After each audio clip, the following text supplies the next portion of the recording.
শিখা ডরায়েন না, এই টাইটেল দেওয়া ছাড়া উপায় ছিল না।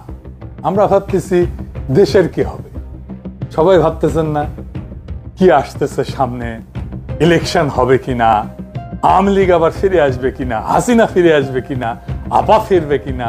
কিন্তু এর চাইতে জরুরি প্রশ্ন হইতেছে, আমি আপনি বেঁচে থাকবো তো, আমাদের সন্তানেরা বেঁচে থাকবে তো। হাসিনা তো আমাদের সন্তানদের পাখির মতো গুলি করে মারছে, কিন্তু আজকের সরকারও মারতেছে আমাদের আর আমাদের সন্তানদের। তবে ধীরে আসেন একটু বিস্তারিত বুঝে দেখি। সব শেষ হয়ে যাচ্ছে, আমাদের আর কোনো আশা নেই। কি শেষ হতে যাচ্ছে এই নিয়ে চাঞ্চল্যকর তথ্য দিয়েছে এবার আমাদের অনলাইন গুরু পিনাকিদা। আবার ফিরে আসবে, কবে আসবে, কিভাবে আসবে, সমস্ত কিছু গোপন তথ্য এবার তুলে ধরবেন আমাদের পিনাকিদা। আওয়ামী লীগকে নিষেধাজ্ঞা করেছিল, তাহলে আওয়ামী লীগ কিভাবে আবার বাংলাদেশের মাটিতে মাথা জাগিয়ে দাঁড়ায়? ইতিমধ্যে আপনারা ভিডিও শুরুতেই যে বিশেষ অংশগুলো দেখিয়ে আজকের এই ভিডিও শুরু করেছি, সম্পূর্ণ ভিডিওটি প্রমাণ সহকারে থাকছে আজকের এই ভিডিওতে। খুবই চাঞ্চল্যকর তথ্য তুলে ধরবেন এবার সেই পিনাকিদা, তার নিজের মুখ থেকে আমরা সেটি প্রমাণ সহকারে শুনবো। তাহলে চলুন কথা না বাড়িয়ে আমরা সেই ভিডিওটি দেখে আসি। সুপ্রিয় দর্শক শ্রোতা ও আমার কলিজার ভাই ও বোনেরা, কে কোন জেলা থেকে আজকে আমাদের এই ভিডিওটি দেখছেন অবশ্যই কমেন্টসের মাধ্যমে জানিয়ে দিন। দয়া করে আজকের এই ভিডিওটি আপনার সোশ্যাল মিডিয়াতে শেয়ার করে দিন। চ্যানেলে যদি নতুন হয়ে থাকেন, প্রতিনিয়ত সবার আগে আপডেট নিউজগুলো পেতে আমাদের এই চ্যানেলটি সাবস্ক্রাইব করে রাখুন ও একটি লাইক দিয়ে দেখতে থাকুন সম্পূর্ণ ভিডিওটি। আমি এমন একটা ইস্যু নিয়ে কথা বলবো যার ভুক্তভোগী আমরা সবাই, আমি আপনি সবাই। আর এই সমস্যা আমাদের স্বাস্থ্য, আমাদের জীবনী শক্তি, আমাদের জাতির প্রোডাক্টিভিটি, উৎপাদনশীলতা একেবারে নিঃশেষ করে দিচ্ছে। আমরা যেন একবারে দাঁড়াইতে না পারি সেই ব্যবস্থা করতেছে। কি এটা? এটা হইতেছে বিষাক্ত খাদ্য। শুধু মানুষের খাদ্য না, পশু প্রাণীর খাদ্যও বিষাক্ত। আর সেইগুলো শেষ পর্যন্ত আমাদের শরীরে ঢুকতেছে। বাংলাদেশে যে পরিমাণে খাবারে ভেজাল, সেটা সম্ভবত পৃথিবীর শীর্ষে। কোন খাবারে ভেজাল নাই? দুধ বলেন, শাকসবজি বলেন, ফল, মশলা, আচার, আইসক্রিম, মাছ, কোনটা না? প্রত্যেক দিন আমরা নিজেরা বিষ খাই, সন্তানদের মুখে বিষ তুলে দিই। রেস্টুরেন্টে যে রান্না হয় সেটাও পচা। বাংলাদেশ সম্ভবত একমাত্র দেশ যে দেশে 5 স্টার হোটেলে খাইলেও পেট খারাপ হয়। ব্যানে করছি না, একবার সেরাটন হোটেলে খাইছিলাম 2006 সালে। আমার নিজের টাকায় না, আমার অত টাকা নাই সেরাটন হোটেলে খাওয়ার মতো। অফিসের বস ফ্রান্স থেকে আসছিল, খিলাইছিল। ওরে বাপ, রাত থেকে বমি আর পাতলা পায়খানা একেবারে ডাইরেক্ট হয়ে গেছিল। হাসপাতালে ভর্তি হইতে হয়েছিল, তার সাথে জ্বর। যাই হোক, কারো কোনো ভ্রুক্ষেপ আছে? এই যে খাবার দাবারের যে অবস্থা, আমরা যে বিষ খাইতেছি, কারো কোনো ভ্রুক্ষেপ নেই। নিরাপদ খাদ্য, এটা পাওয়া যায় মানুষের মৌলিক মানবাধিকার, এটাও মনে হয় জানে না কেউ। অথচ বাংলাদেশের খাদ্যকে পরিপূর্ণভাবে নিরাপদ করে তোলা সম্ভব 2 থেকে 3 বছরের মধ্যে। আমি গ্যারান্টি দিব এটাই হবে। এখন কেমনে হবে আসেন সেটা বুঝে দেখি। আচ্ছা, আপনাদেরকে জানা আছে যে আমাদের কোন কোন সরকারি প্রতিষ্ঠান আর কতজন লোক এই যে নিরাপদ খাদ্য নিশ্চিত করার জন্য কাজ করে? আমরা পয়সা দিয়ে পালি সরকারি কর্মচারী, জানা নাই? আসেন সেটা দেখি। বাংলাদেশে নিরাপদ খাদ্য নিশ্চিত করার কাজে একাধিক প্রতিষ্ঠান যুক্ত আছে। এগুলো খণ্ডিতভাবে কাজ করে, আপনি কল্পনা করতে পারবেন না যে কত লোক কাজ করে। তাও আপনি যেই তিমিরে ছিলেন সেই তিমিরেই থাকতেছেন। আসেন এক এক করে দেখি। বাংলাদেশ নিরাপদ খাদ্য কর্তৃপক্ষ, BFSA, এদের কাজ হইতেছে স্বাস্থ্যসম্মত খাদ্য নিশ্চিত করার জন্য বাংলাদেশে প্রতিষ্ঠিত মূল এবং সবচেয়ে গুরুত্বপূর্ণ সংস্থা হচ্ছে এটা। এরা খাদ্য উৎপাদন দেখে, প্রক্রিয়াকরণ দেখে, আমদানি দেখে, বিপণনের প্রত্যেকটা স্তরে খাদ্যের মান পর্যবেক্ষণ এবং নিয়ন্ত্রণ করে। এটা বিভিন্ন সংস্থার কার্যক্রম সমন্বয়কারী বা আমব্রেলা বডি হিসেবে কাজ করে। অনুমোদিত লোকবল 365 জন। 2 নাম্বার, জাতীয় ভোক্তা অধিকার সংরক্ষণ অধিদপ্তর, DNCRP। আপনারা দেখেন যে মাঝে মাঝে ম্যাজিস্ট্রেট যায় দোকানে দোকানে, এটা হচ্ছে এই ভোক্তা অধিকার সংরক্ষণ অধিদপ্তর থেকে। এরা সরাসরি খাদ্যে ভেজাল বা অনিরাপদ উৎপাদনের ব্যবহার রোধে কাজ করে। এই সংস্থায় বাজার অভিযান পরিচালনা করে এবং অস্বাস্থ্যকর এবং ভেজাল খাদ্য বিক্রির বিরুদ্ধে আইনানুগ ব্যবস্থা গ্রহণ করে।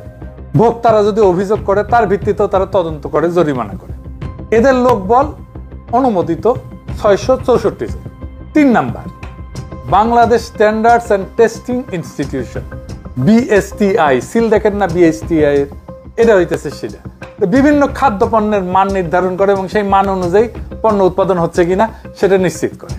তারা পণ্যের অনুকূলে BSTI এর একটা সিল দেয়, যা পণ্যটা নিরাপদ কিনা এইটার নিশ্চয়তা দেয়। খাদ্যে ভেজাল রোধ এবং সঠিক পরিমাণ নিশ্চিত করতে BSTI নিয়মিত ভ্রাম্যমাণ আদালত পরিচালনা করে। বর্তমানে এদের 664টা পদ আছে, আরো 1600 পদ এই সরকারি নিয়োগ দেবে, এটা পরিকল্পনা গ্রহণ করা হয়েছে। 4 নাম্বার, জনস্বাস্থ্য ইনস্টিটিউট, IPH। এইটা স্বাস্থ্য অধিদপ্তরের অধীনে থাকা জনস্বাস্থ্য রক্ষার জন্য একটা গুরুত্বপূর্ণ প্রতিষ্ঠান। এর অধীনেই আছে national food safety laboratory, NFSL। এই যে এটা খাদ্যের রাসায়নিক এবং মাইক্রোবায়োলজিক্যাল পরীক্ষা, অণুজীব পরীক্ষা, এটার মাধ্যমে গুণগত মান এবং নিরাপত্তা যাচাই করে। এইটা দেশের অন্যতম প্রধান খাদ্য পরীক্ষাগার। এইটার লোকবল আমি ঠিক খুঁজে পাই নাই, কিন্তু অনুমান করি এটা 100-র মতো হবে। 5 নাম্বার, বাংলাদেশ বিজ্ঞান এবং শিল্প গবেষণা পরিষদ, BCSIR, সায়েন্স ল্যাবরেটরিজ। এই প্রতিষ্ঠান মূলত একটা গবেষণা সংস্থা, কিন্তু এর অধীনে থাকা খাদ্য বিজ্ঞান প্রযুক্তি ইনস্টিটিউট আছে একটা, IFST। এরা নিরাপদ খাদ্য নিয়ে গুরুত্বপূর্ণ গবেষণা করে এবং তারা খাদ্যের পুষ্টিগুণ, টক্সিন মানে বিষ আছে কিনা খাদ্যের মধ্যে, ভেজাল শনাক্তকরণের নতুন পদ্ধতি উদ্ভাবন করে, যা নিরাপদ খাদ্য নিশ্চিতকরণে পরোক্ষভাবে সহায়তা করে। IFSTর ওয়েবসাইটে এই ইনস্টিটিউটে 50 জনেরও বেশি বিজ্ঞানী গবেষক কর্মরত আছে। তো বিজ্ঞানী গবেষক ছাড়াও তো ইনস্টিটিউটে গবেষণা সহায়তার জন্য ল্যাব টেকনিশিয়ান লাগে, প্রশাসনিক সহকারী লাগে, কর্মচারী লাগে। তো সব মিলে বিবেচনা করলে ধরেন এদেরও 100-র মতো লোকবল হবে। এই প্রতিষ্ঠানগুলো ছাড়াও স্বাস্থ্য অধিদপ্তরের স্যানিটারি ইন্সপেক্টর এবং সিটি কর্পোরেশন এবং পৌরসভার স্বাস্থ্য বিভাগ মাঠ পর্যায়ে রেস্তোরাঁ যারা খাবার বিক্রি করে এই সমস্ত প্রতিষ্ঠান পরিদর্শন করে নিরাপদ খাদ্য নিশ্চিত করে। স্বাস্থ্য অধিদপ্তরের অনুমোদিত কাঠামো অনুযায়ী প্রত্যেকটা উপজেলায় এক বা একাধিক স্যানিটারি ইন্সপেক্টর আছে এবং সহকারী স্যানিটারি ইন্সপেক্টর আছে। সেই হিসাবে সারা দেশে 495টা উপজেলায় এই সংখ্যা প্রায় 1000 থেকে 1200 জন। সিটি কর্পোরেশন এবং পৌরসভাগুলোর স্থানীয় সরকার মন্ত্রণালয়ের অধীনে পরিচালিত হয় এবং তাদের নিজস্ব স্বাস্থ্য বিভাগ এবং জনবল কাঠামো আছে। এদের লোকবলের সংখ্যা প্রতিষ্ঠানের আকার, আয়তন এবং বাজেটের উপর ভিত্তি করে ভিন্ন ভিন্ন হয়। তো ধরেন সিটি কর্পোরেশন, বড় সিটি কর্পোরেশনগুলোতে যেমন ধরেন ঢাকা, চট্টগ্রাম, এদের স্বাস্থ্য বিভাগ বেশ বড় এবং সুসংগঠিত। প্রত্যেকটা সিটি কর্পোরেশনে একজন প্রধান স্বাস্থ্য কর্মকর্তা থাকে। এর অধীনে প্রত্যেকটা আঞ্চলিক বা জোনাল অফিসে স্বাস্থ্য কর্মকর্তা এবং তার অধীনে স্যানিটারি ইন্সপেক্টর বা খাদ্য পরিদর্শক কাজ করে। এদের আনুমানিক সংখ্যা ধরেন যেগুলো সিটি কর্পোরেশনের কয়েকশো। সারা দেশের 12টা সিটি কর্পোরেশন মিলায় এই সংখ্যাটা হবে 500 থেকে 700, তার একটু বেশিও হইতে পারে। পৌরসভা, বাংলাদেশের 329টা পৌরসভা আছে। এদের স্বাস্থ্য বিভাগের আকার তুলনামূলকভাবে ছোট। এটার আবার শ্রেণী আছে, যেমন ক শ্রেণী আছে, খ শ্রেণী আছে। তো ক শ্রেণী মানে এগুলো বড় পৌরসভা। এখানে স্যানিটারি ইন্সপেক্টরের পদ থাকলেও ছোট পৌরসভাগুলোতে একজন স্বাস্থ্য সহকারী বা স্যানিটেশন টেকনিশিয়ান আছে, এই দায়িত্ব পালন করে, একই দায়িত্ব পালন করে। আনুমানিক সংখ্যা, এই সংখ্যাটা আমি কোথাও খুঁজে পাইনি, আনুমানিক সংখ্যা প্রত্যেক পৌরসভায় যদি গড়ে 2 থেকে 3 জন করে ধরি, তাহলে সারা দেশে পৌরসভাগুলোতে এই সংখ্যা 600 থেকে 900-র মতো হবে। বিভিন্ন সরকারি সংস্থাগুলোর অনুমোদিত এবং আনুমানিক লোকবল যোগ করলে প্রায় 4500-এর মতো হয়। এইবার বলেন 4500 লোক আপনার নিরাপদ খাদ্য নিশ্চিত করতে কাজ করতেছে, পারতেছে কি? পারতেছে। কিছু পারতেছে? কিচ্ছু পারতেছে। আচ্ছা, আমরা আশেপাশের কিছু পরিসংখ্যান দেখি, মানে ধরেন আশেপাশের দেশ, ধরেন ইন্ডিয়ারটাই দেখি। আসেন ইন্ডিয়ারটা একটু দেখি, আমরা মিলাই দেখবো বাংলাদেশের সাথে। ইন্ডিয়ায় ঠিক একই কাজ কতজন করে জানেন? 27500 জন। বাংলাদেশের জনসংখ্যা তো প্রায় 17 কোটি। তো মোট লোক বল হচ্ছে 4500-এর মতো। প্রায় প্রত্যেক 39,000 জনের জন্য একজন পরিদর্শক। ইন্ডিয়ার জনসংখ্যা 140 কোটি। লোক বল আছে প্রায় 25,000 ধরলাম আর কি, 25 থেকে 30,000 ধরলাম, 27,500 গড়ে। তো তাইলে প্রত্যেক 51,000 জন মানুষের জন্য একজন পরিদর্শক। তাইলে আমাদের লোক বল ইন্ডিয়ার চাইতে বেশি। তাইলে ইন্ডিয়ার চাইতে কি খাদ্য আমাদের দেশে বেশি নিরাপদ? আসেন সেটা দেখি। ইন্ডিয়া একটা গবেষণা হয়েছিল এবং পাওয়া গেছে যে 42% খাবারে ভেজাল পাওয়া গেছে, তার মানে 58% খাবার ভালো। আমাদের দেশে ভেজাল কত? 76% খাবারে ভেজাল, মানে 24% খাবার ভালো। তাহলে আমাদের এই 4,500 লোক বল কি বাল ফেলাইতেছে? কিচ্ছু না। অন্তত ইন্ডিয়া স্ট্যান্ডার্ড তো মেনটেন করবে। কি ভয়াবহ অবস্থা বিরাজ করতেছে দেখেন। তাহলে এখান থেকে উত্তরণের পথ কি? আচ্ছা, এবার আলাপে যাওয়ার আগে আরেকটা তথ্য দেখে নি। আমেরিকাতে কতজন কাজ করে নিরাপদ খাদ্য নিয়ে কাজ করতে? 5,500। যুক্তরাষ্ট্রে জনসংখ্যার হিসাবে প্রত্যেক 61,000 জনে একজন খাদ্য পরিদর্শক কাজ করে, একজন খাদ্যকর্মী। মানে আমরা আমেরিকার চাইতে বেশি লোক নিয়ে আমরা কিছুই করতে পারতেছি, কিছুই করে না এরা, হয় জানে না অথবা কাজ করে না, বসে থাকে খালি বেতন গুনে। তাইলে এগুলোর পাবলিকের ট্যাক্সের টাকায় পাইলে লাভ আছে? নাই। সরকারের কি কোনো মাথা ব্যথা আছে? নাই। যেভাবে চলতেছে কেউ প্রশ্ন করে না। এটা নিয়ে যে কাজ করতে হবে সেটাও কেউ বলে না। তাইলে এখন আমাদের কি করতে হবে? এই যে জটিল অবস্থা, এই জটিল অবস্থা সামলানোর মতো প্রতিষ্ঠান আমাদের নাই। একটা প্রতিষ্ঠান আছে যেটা মোটামুটি ভালো কাজ করে, সেটা হইতেছে ড্রাগ অ্যাডমিনিস্ট্রেশন। ড্রাগ অ্যাডমিনিস্ট্রেশনকেই আমাদের মূল ইনস্টিটিউট করে সবগুলো খুচরা খাচরি যেগুলো বিভিন্ন জায়গায় ছড়াই ছিটে আছে সবগুলোকে ড্রাগ অ্যাডমিনিস্ট্রেশনের আন্ডারে আনতে হবে এবং আমাদের নাম দিতে হবে আমেরিকার মতো ফুড অ্যান্ড ড্রাগ অ্যাডমিনিস্ট্রেশন। খাদ্য এবং ওষুধের অ্যাডমিনিস্ট্রেশন, এদের এক্সপার্টাইজ আছে, দক্ষ লোক, এরা জানে কিভাবে ওষুধের মান নিয়ন্ত্রণ করতে হয় এবং এরাই পারবে খাদ্যেরও মান নিয়ন্ত্রণ করতে। তো যুক্তরাষ্ট্রে FDA কি করে আসেন একটু বুঝে দেখি।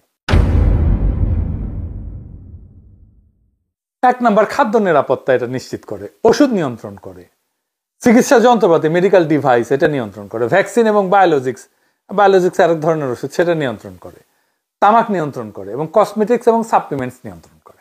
সাপ্লিমেন্টস মানে যে ভিটামিন টিটামিন এই সমস্ত, প্রোবায়োটিক ইত্যাদি ইত্যাদি। বাংলাদেশে FDA ধাঁচের শক্তিশালী দপ্তর করতে হইলে জনবল ধাপে ধাপে বাড়ানো বাস্তবসম্মত।